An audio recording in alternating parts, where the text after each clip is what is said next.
Bien, bonjour à tous. En guise d'introduction, je voulais également apporter quelques précisions sur les statistiques que l'on a pu évoquer tout à l'heure, qui proviennent du pôle d'évaluation de la justice civile du ministère de la Justice, avec un nombre total de mesures contrôlées par l'autorité judiciaire qui s'établissait en 2012 à 54 000, un peu plus de 54 000 mesures, et qui a progressivement augmenté. En 2013, on a un petit peu plus de 64 000, en 2014, un peu plus de 70 000, et en 2015, 77 875. Donc on voit qu'il y a une progression significative des mesures qui sont contrôlées par l'autorité judiciaire. Environ 8% de mesures contrôlées correspondent donc à des mains levées. Donc j'apprends par Monsieur Leblanc que à Dijon on est dans cette proportion-là. Un petit peu plus faible, mais on en est effectivement pas loin. Avec un chiffre qui est à peu près stable sur les années 2012 à 2015. Alors comment s'explique cette inflation du nombre de mesures contrôlées chaque année à environ 9 à 10% supplémentaires de mesures par an? Bien sûr par l'entrée en vigueur au 1er septembre 2014 des dispositions de la loi du 27 septembre 2013 qui ont réformé de manière assez substantielle la loi du 5 juillet 2011 qui était, il faut l'avouer, quand même assez imparfaite sur un certain nombre de points et surtout qui ne répondait pas aux exigences de la jurisprudence de la Cour européenne des droits de l'homme. Alors j'anticipe également un peu sur ma conclusion en évoquant, comme vous l'avez fait tout à l'heure, monsieur le directeur adjoint, l'apport du rapport parlementaire de février 2017 des députés Robillard et Jacquard sur l'évolution de la loi de 2013 sur les soins psychiatriques sans consentement, car il est, à mon sens, extrêmement riche d'enseignements. Et je me permettrai d'y faire parfois référence dans mon propos. Alors schématiquement, la loi du 5 juillet 2011, l'article L3211-12-2 du Code de la santé publique, ne prévoyait pas l'assistance obligatoire de l'avocat. Le juge statuait, sauf exception, au tribunal de grande instance. Il pouvait statuer également par visioconférence et il statuait dans un délai de 15 jours maximum. Alors la loi du 27 septembre 2013 est venue donc effectivement modifier substantiellement cette loi du 5 juillet 2011 avec l'assistance et la représentation par avocat qui deviennent obligatoires à l'audience de contrôle des mesures d'hospitalisation complètes sous contrainte. Je vous lis le texte parce qu'il est révélateur de ce que le législateur a voulu. À l'audience, la personne faisant l'objet de soins psychiatriques est entendue, assistée ou représentée par un avocat choisi, désigné au titre de l'aide juridictionnelle ou commis d'office, si au vu d'un avis médical motivé des motifs médicaux font obstacle dans son intérêt à son audition, la personne est représentée par un avocat dans les conditions prévues au présent alinéa.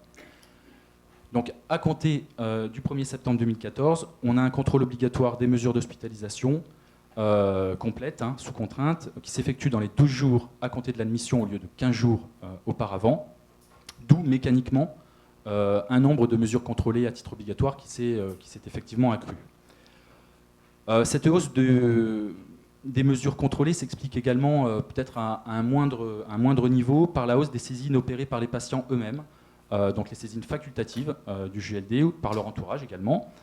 À des fins de main levée, on a 30% de hausse entre 2013 et 2014 du nombre de saisines facultatives, donc après le contrôle obligatoire qui est fait par le JLD. Ce qui est assez significatif et ce qui montre bien que les patients sont de mieux en mieux informés sur leurs droits et tant mieux.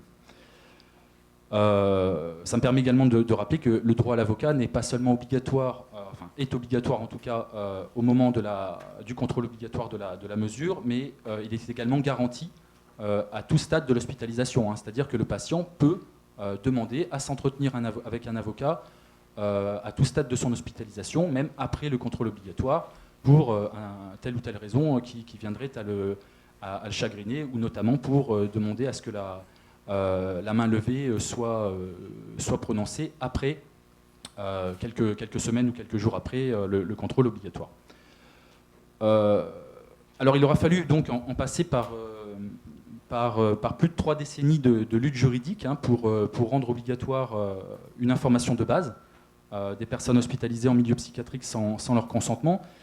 Ceci alors même que de dès la fin des années 70, on a un certain nombre de lois qui sont intervenues pour justement améliorer l'information de base des usagers, parce que les patients hospitalisés sont des usagers du service public, avec notamment la loi de 78 sur les relations entre l'administration et le public, qui est aujourd'hui codifiée dans le Code des relations entre les usagers et le public. La loi du 11 juillet 1979 sur la motivation des actes administratifs, qui elle également est codifiée dans le même code. Et puis, surtout, grâce à l'intervention de la jurisprudence de la Cour européenne des droits de l'homme. Donc cette accumulation de jurisprudence des hautes juridictions qui ont fini par contraindre les autorités publiques à prendre les dispositions pour que soient actées finalement dans les mœurs psychiatriques qu'à peine de main levée des mesures de contrainte, une information suffisante doit être délivrée aux patients sur les mesures qui sont prises à leur endroit, sur leur situation juridique, sur leurs droits et voies de recours. Alors comme tout bilan, il est mitigé, il est contrasté, il est à mon sens à la fois décevant et encourageant. Décevant d'abord car le malade psychiatrique continue, et là je parle sous le contrôle des professionnels de santé, continue de faire peur et que notre société déconsidère, je pense, l'importance de la privation de liberté, ou en tout cas s'en est accommodée, surtout dans le contexte sécuritaire actuel. Ce n'est finalement que pas si grave, pense-t-on dans l'inconscient collectif, qu'un malade soit privé de liberté parce que c'est bon pour sa santé, c'est ce qu'on entend régulièrement. Et d'ailleurs le juge, alors ce n'est pas le cas à Dijon, heureusement, pose encore souvent cette question aux malades. Alors vous vous plaisez ici, vous y êtes bien, vous vous sentez bien, on vous soigne bien, vous êtes content. Alors ceci peut-être pour se déculpabiliser d'une certaine manière, pour se décharger du fardeau de la remise en liberté d'une personne qui malgré tout a besoin de soins. Mais les soins, là aussi je le rappelle, ce n'est pas nécessairement la privation de liberté, les soins. L'hospitalisation complète, ce n'est qu'une modalité des soins. Le magistrat peut encore penser, alors là encore, ce n'est pas le cas à Dijon, je rassure mon auditoire, que main levée, en tout cas ça se voit dans certaines juridictions, ça se voit, je pense, transparaît du rapport parlementaire, que main levée signifie absence de soins, ou encore que par précaution, il vaut mieux laisser enfermer un fou que de le laisser sortir. Alors que les statistiques montrent au contraire que ce qu'on appelle les fous sont plus souvent victimes qu'auteurs. Et ça me fait penser, parce que j'ai relu les actes des précédentes interventions de cette journée dans les années précédentes, ça me fait penser au propos du Dr Luc, à cette même journée en 2013, qui avait cité une étude de la HAS, donc la Haute Autorité de Santé, qui est intervenue tout à l'heure, qui mettait en évidence qu'une personne en souffrance psychique est 7 à 17 fois plus en position de victime que la population générale, et que le risque de violence rencontré chez ces personnes est souvent une violence exercée contre elles-mêmes à travers des actes d'automutilation et des tentatives de suicide. Donc c'est vraiment révélateur de la vulnérabilité de ces personnes plus que de leur dangerosité. Donc à côté de l'hospitalisation complète, il y a une alternative, toujours, c'est le programme de soins qui s'apparente à une sorte de contrôle sanitaire, comme peut l'être le contrôle judiciaire au pénal, même si j'aime pas vraiment faire de parallèle avec le pénal, parce que c'est pas le cas, mais j'y reviendrai. Contrôle sanitaire sans contrainte, qui est restrictif de liberté, mais pas privatif de liberté, et dont le non-respect est susceptible d'entraîner pour le malade, en cas d'inobservance, bien sûr dûment constatée par le médecin, par rapport à une dégradation de son état général, peut entraîner donc une hospitalisation complète si effectivement le programme de soins se passe mal. Alors le bilan est à mon sens également encourageant, car l'intervention obligatoire de l'avocat a permis enfin de rendre effectif le droit de contester la nécessité de la mesure, sa régularité, et de rendre plus équitable le rapport de force entre lui et l'administration à l'origine de la mesure de contrainte. L'avocat se trouve dans un rôle de défenseur, d'assistance, bien différent des contentieux dans lequel il intervient habituellement, mais également, je pense, enfin, en tout cas je l'espère, dans un rôle de proposition et de modernisation du contentieux, dans le sens de davantage de droits et de respect de la dignité de la personne hospitalisée. Alors, certains considèrent, moi je pense à tort, que le rôle de défenseur va dans cette mesure un peu particulière, va se révéler peu utile, qui est finalement que l'avocat est perdu entre les débats et pronostics médicaux qui dépassent ses domaines de compétences. Moi je ne pense pas, je ne partage pas cet avis. Je pense que le rôle de l'avocat est nécessaire dans le cadre de cette mesure de contrainte fondamentale, parce que les risques d'atteinte aux libertés et droits fondamentaux sont loin d'être négligeables. Alors pour rentrer un peu dans le thème qui m'échait aujourd'hui, quelle est l'évolution du rôle de l'avocat? La question qui m'était posée et à laquelle je tentais de répondre aujourd'hui. Alors c'est toujours difficile de parler du rôle de l'avocat, car nous sommes 60 000 environ à exercer cette profession. Il y a finalement, j'ai l'habitude de le dire, 60 000 façons différentes d'exercer la profession d'avocat. Pour ma part, je distingue deux évolutions clés ce qui tombe bien, puisque les juristes, on est un peu binaire, on aime bien les plans en deux parties, et donc ces deux évolutions clés tombent vraiment à point nommé. Alors d'abord, une évolution sur son mandat. Effectivement, le mandat de l'avocat a considérablement évolué depuis l'intervention de la loi du 27 septembre 2013 par rapport à la loi du 5 juillet 2011. Et puis ensuite, une évolution sur son obligation de compétence professionnelle, parce que désormais, nous intervenons à titre obligatoire, et donc nous devons, envers le justiciable, envers notre client, d'ailleurs selon le vocable, le patient, c'est toujours difficile le vocable, hein, le patient, le client, le justiciable pour le juge, c'est toujours extrêmement compliqué. Donc nous sommes aujourd'hui contraints à une obligation de compétence professionnelle. Alors, d'abord, quelques mots sur l'évolution du mandat. Le rôle d'assistance et de représentation que l'avocat détient aujourd'hui, il ne le tire pas de son client, à moins qu'il soit choisi, ce qui est encore... alors là, je n'ai pas de statistiques là-dessus, mais je pense que c'est le cas. L'avocat est encore rarement choisi hein, dans ce contentieux. Aujourd'hui, on a notre mandat, on le tient de la loi, notre avocat, notre mandat. Et c'est par l'intermédiaire de la commission d'office, hein, lorsque le malade n'a pas d'avocat habituel, hein, ou n'est pas dans la capacité d'en désigner un. Donc un rôle d'assistance et de représentation à l'audience JLD et cour d'appel, même d'ailleurs si le malade n'est pas entendu par le juge, cela ne prive pas l'avocat d'intervenir au bénéfice de son client et de faire des observations devant le juge sur la procédure, de soulever des nullités, de critiquer l'adéquation de la mesure entreprise. De même, l'avocat peut également interjeter appel, même sans mandat de son client. Hein. Il y a une décision de la Cour d'appel de Versailles en ce sens, du 1er décembre 2014. Alors je sais que ça fait toujours sourire Monsieur Leblanc, parce que la Cour d'appel de Versailles est pionnière dans l'évolution de la jurisprudence sur les soins sans consentement. Après, la Cour de cassation fera son arbitrage et harmonisera la jurisprudence. Mais c'est vrai qu'ils ont l'audace, à Versailles, d'aller très loin dans le contrôle des mesures. Et finalement, c'est tant mieux. Heureusement qu'on a aujourd'hui une juridiction comme ça qui s'empare de moyens nouveaux pour essayer de les faire remonter jusqu'à la Cour de cassation, pour justement qu'il y ait un débat qui se crée, un débat juridique qui se crée jusqu'à la Cour de cassation. Je cite donc le premier président de la Cour d'appel de Versailles qui dit « L'avocat est mandaté tant par son client que par la loi pour défendre les droits et intérêts du patient, au point même d'ailleurs, ça a été confirmé dans des arrêts des 13 et 21 mai 2015, de maintenir son appel en dépit du désistement de son client. » L'avocat a donc un mandat qui tient de la loi. Alors la pratique dijonnaise. Alors elle n'est pas de systématiser les appels, hein, je pense que les chiffres parlent d'eux-mêmes, on est à 50 appels par an, c'est relativement faible, en plus c'est sur le ressort complet de la cour d'appel, donc bon, on est vraiment dans des proportions extrêmement raisonnables. D'abord parce que sans doute on a un JLD qui fait bien son travail, et c'est pas une formule de politesse, hein, Monsieur Leblanc, c'est que je pense vraiment et qui s'intéresse à la matière. Donc on a un GLD qui fait bien son travail. Et puis il n'y a pas de volonté de systématiser les appels, parce qu'effectivement, pour le patient, c'est un traumatisme hein, d'être conduit jusqu'à la cour d'appel, alors qu'ici, à la Chartreuse, ça se passe, dans la salle d'audience, ça se passe généralement plutôt bien, les patients sont généralement en confiance. Devant la cour d'appel, c'est une toute autre histoire, parce qu'il y a le décorum de la cour, qui fait que, voilà, c'est vraiment, je pense, enfin moi je le ressens comme ça, hein, comme un traumatisme pour les patients, pour les clients.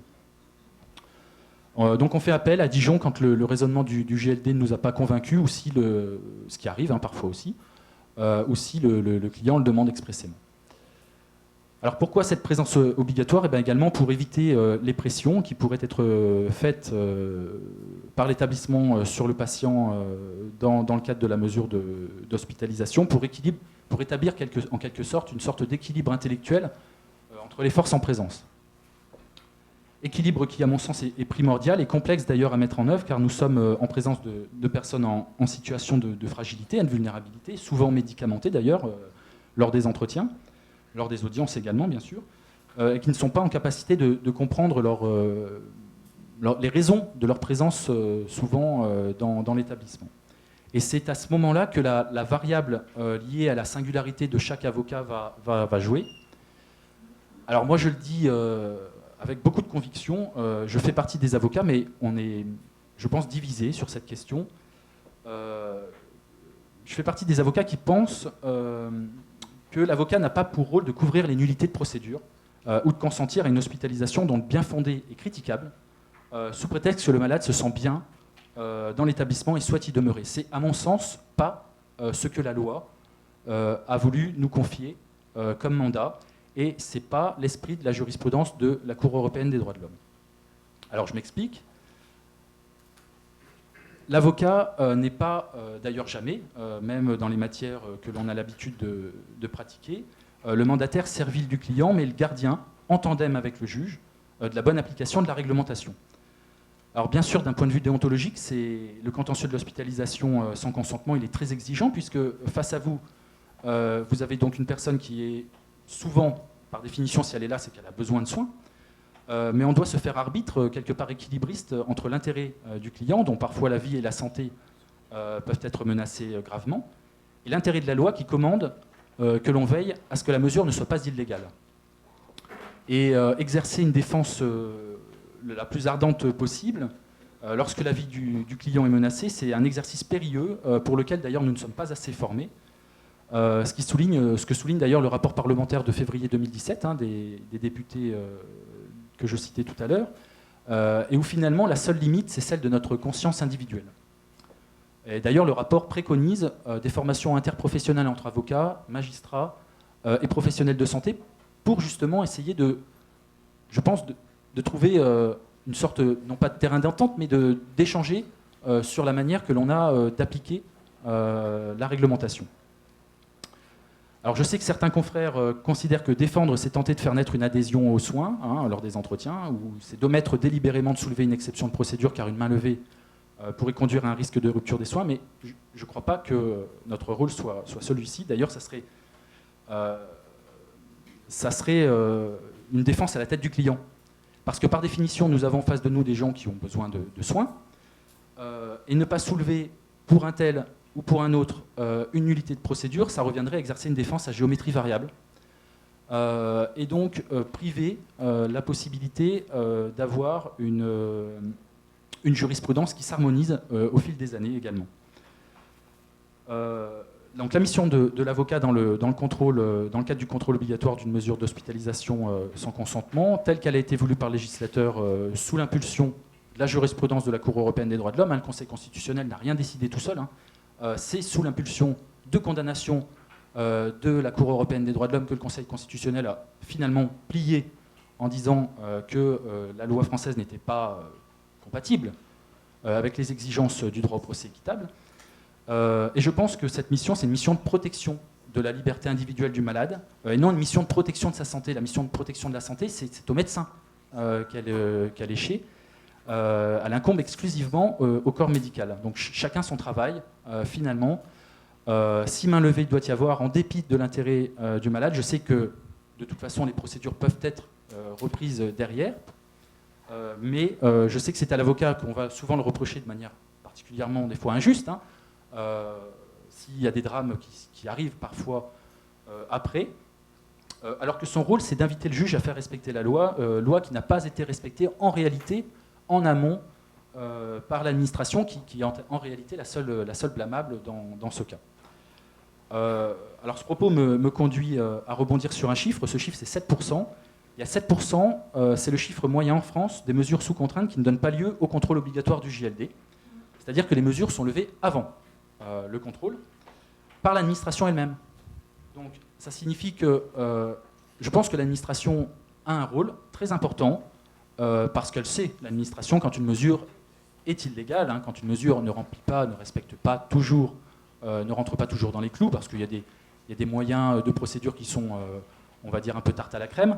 Je pense que l'administration, malgré l'aveu d'illégalité que cela représente, hein, le risque contentieux que je comprends pour une action en responsabilité, doit lever d'elle-même les mesures prises sans que les conditions légales et réglementaires ne fussent réunies. Alors pour terminer sur cette question du mandat, je voudrais également souligner que le mandat de l'avocat ne s'arrête d'ailleurs pas à l'audience, puisque l'avocat doit veiller à l'effectivité de la main levée ordonnée par le juge, afin que le patient ne soit pas réintégré également arbitrairement dès sa sortie.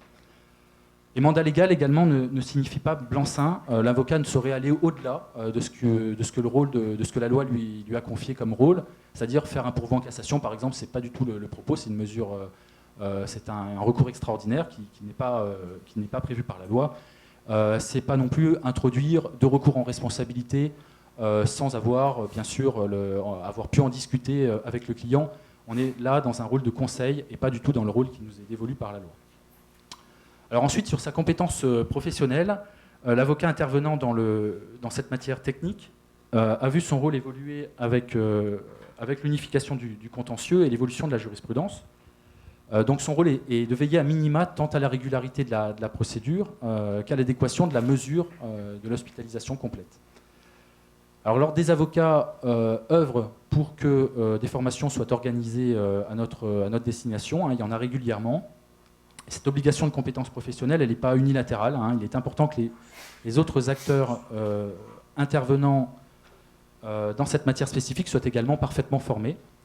Cela passe notamment par un meilleur investissement des magistrats. Alors à Dijon, là encore, ce n'est pas une politesse hein, que je vous adresse, parce qu'effectivement, on a la chance d'avoir un JLD qui est parfaitement formé, pour l'instant, qui est véritablement intéressé par la matière. Mais là, je dois dire, malheureusement, que ce n'est pas toujours ce qui transparaît de toutes les juridictions, de tous les magistrats qui pratiquent habituellement ou sporadiquement la matière. J'ai souvent entendu, et je ne suis pas le seul à l'avoir entendu, souvent lors des audiences, après les audiences, donc ça vient de... Moi, je fais remonter l'information par le biais de mes confrères, hein, de ce que peuvent leur dire les patients. J'ai l'impression qu'ils ne m'ont pas écouté, j'ai l'impression qu'ils ne m'ont pas compris, qu'ils se désintéressent hein, finalement de mon cas.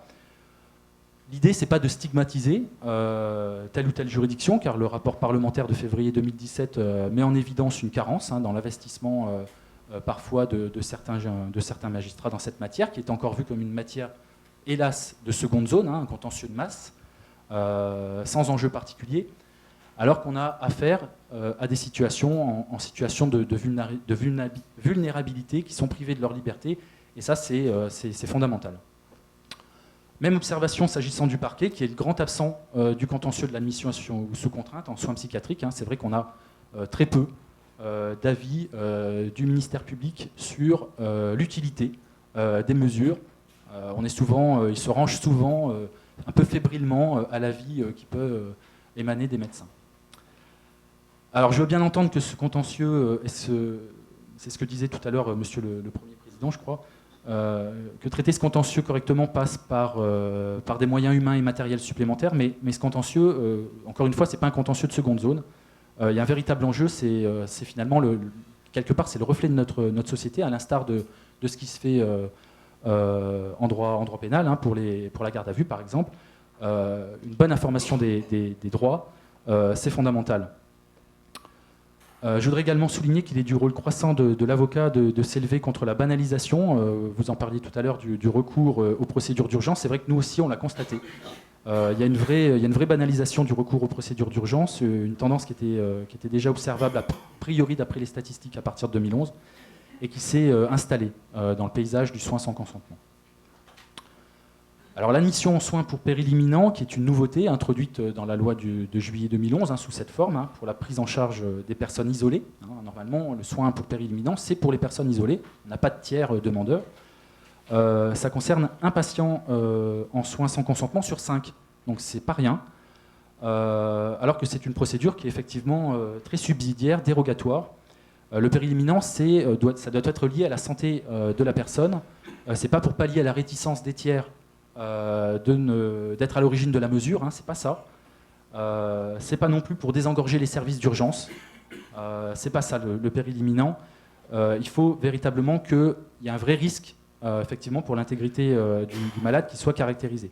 D'ailleurs, la Cour de cassation l'a rappelé, j'anticipe un peu sur le propos peut-être de cet après-midi, mais dans un arrêt du 18 décembre 2014, avec l'obligation qui est faite aux médecins de caractériser la situation de péril imminent. Il faut vraiment nous aider à comprendre en quoi on a un péril imminent à la lecture de vos certificats médicaux qui sont des fois effectivement peu accessibles pour le commun des mortels. Hein. Donc il faut essayer malgré tout de vulgariser quelque part, d'entrer dans les détails, de circonstancier, comme le disait M. Leblanc, la dimension d'urgence de péril imminent. J'essaye de ne pas déborder, mais je crois que je suis encore dans le timing, c'est bon. Un meilleur exercice des droits de la défense passe également par une communication préalable et dans un temps suffisant des dossiers, car il n'est pas rare qu'un avocat ait 5-6 dossiers à traiter lors d'une même audience. Alors à Dijon, je vois Madame le greffier qui est là-haut, je l'ai vu, je l'ai aperçu tout à l'heure, mais je dois dire que ça se passe très bien à Dijon. On a les dossiers, mais c'est aussi grâce au fait que la chartreuse souvent nous transmet les dossiers en temps voulu. Et on les a souvent 24, des fois 48 heures avant, ce qui me paraît être un délai raisonnable pour, je parle sous le contrôle de mes confrères présents, pour préparer la défense des justiciables. Parce que quand on est rompu et rodé à la matière, c'est vrai qu'on a après une grille d'analyse qui nous permet de voir immédiatement ce qui va, ce qui ne va pas. D'ailleurs, on a quand même souvent des procédures qui vont, puisqu'on a 8% de main levée, ce qui un peu moins, ce qui est finalement très peu. Donc c'est que les procédures vont globalement plutôt pas mal.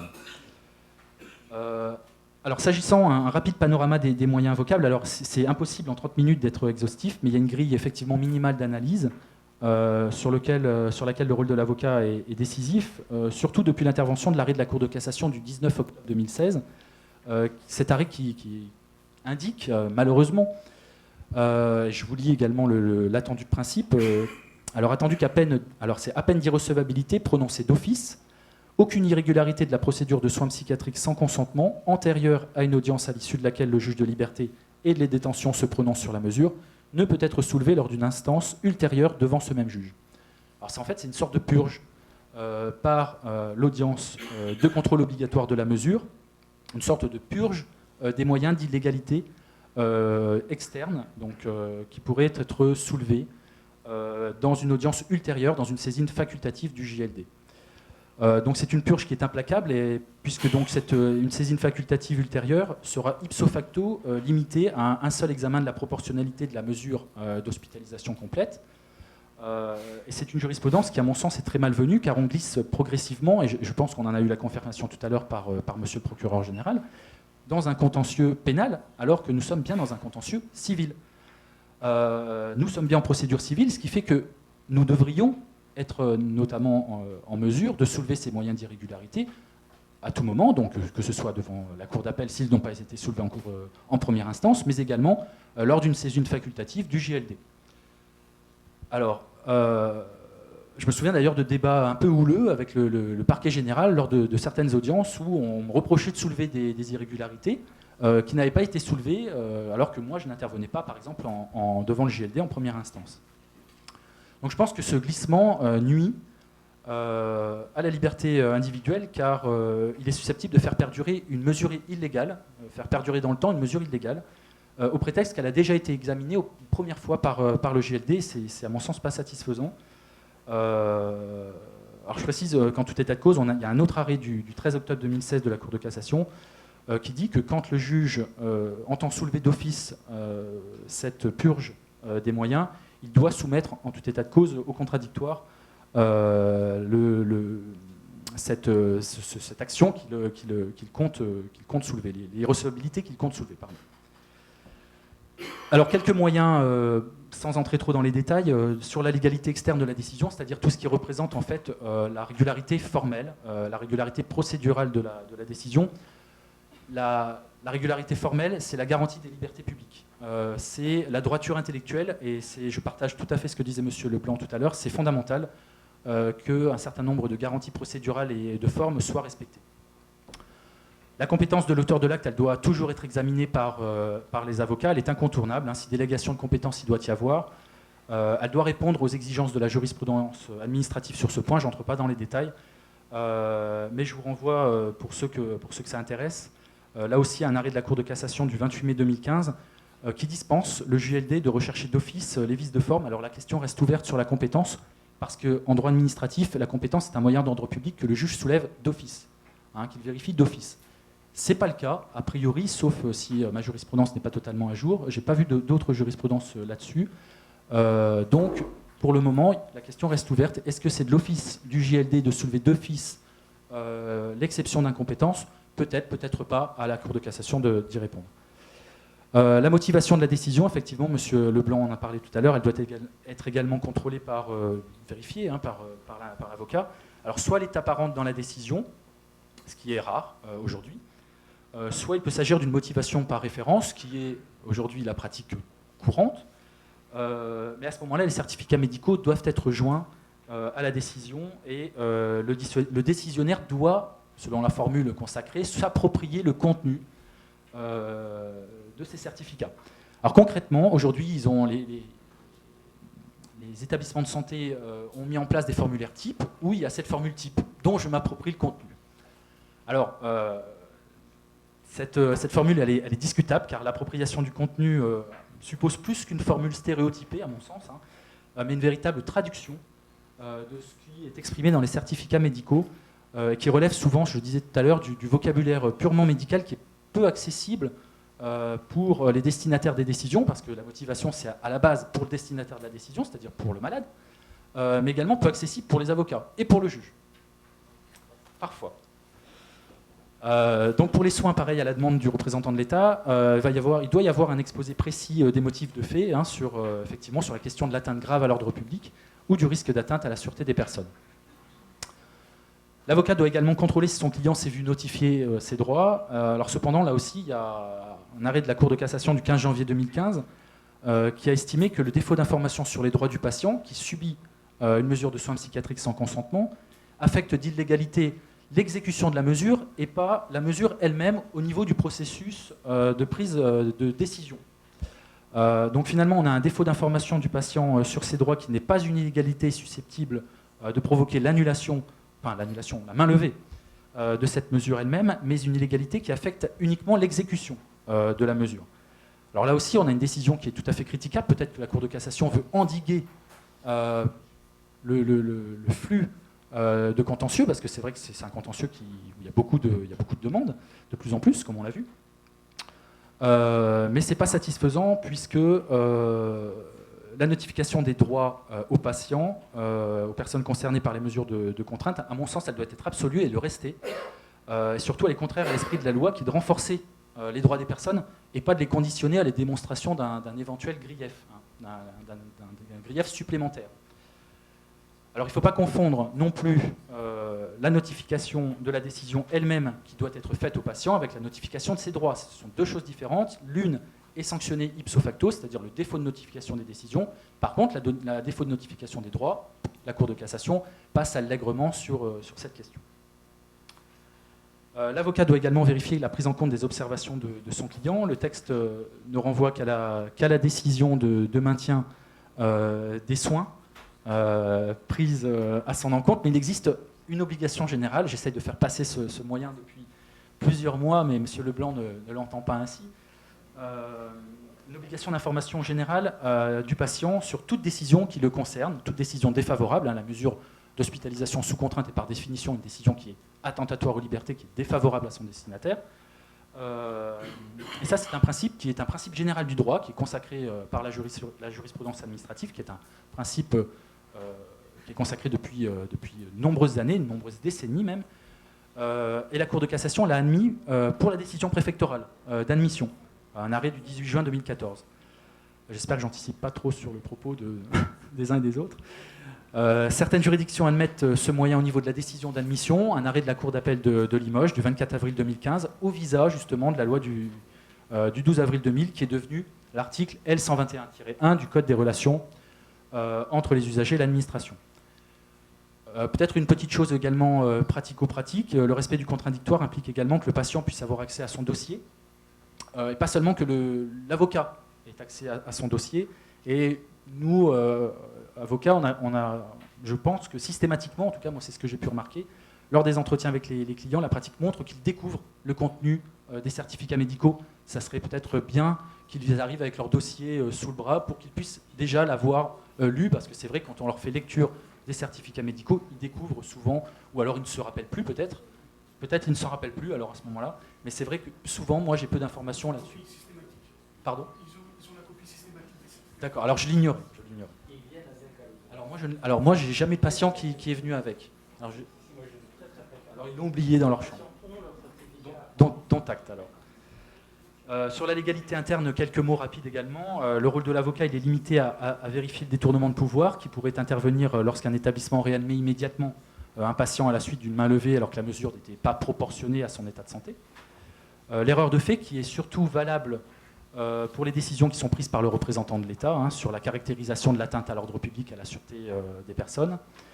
Et puis, effectivement, le contrôle de la motivation des certificats médicaux, dont la motivation est fondamentale.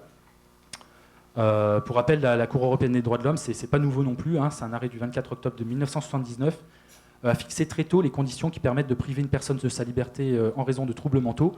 La Cour européenne des droits de l'homme nous dit la maladie doit être indiscutable et le trouble mental tel qu'il nécessite l'internement, ce dernier ne pouvant valablement se prolonger sans la persistance du trouble. Donc le rôle de l'avocat, c'est de vérifier que les certificats médicaux décrivent suffisamment les troubles, et que les troubles persistent encore au moment de l'audience. Donc il y a un véritable contrôle de la décision d'admission, mais ensuite un glissement vers un contrôle de proportionnalité. Je vois qu'on me fait signe, il faut conclure rapidement. Bon. D'accord.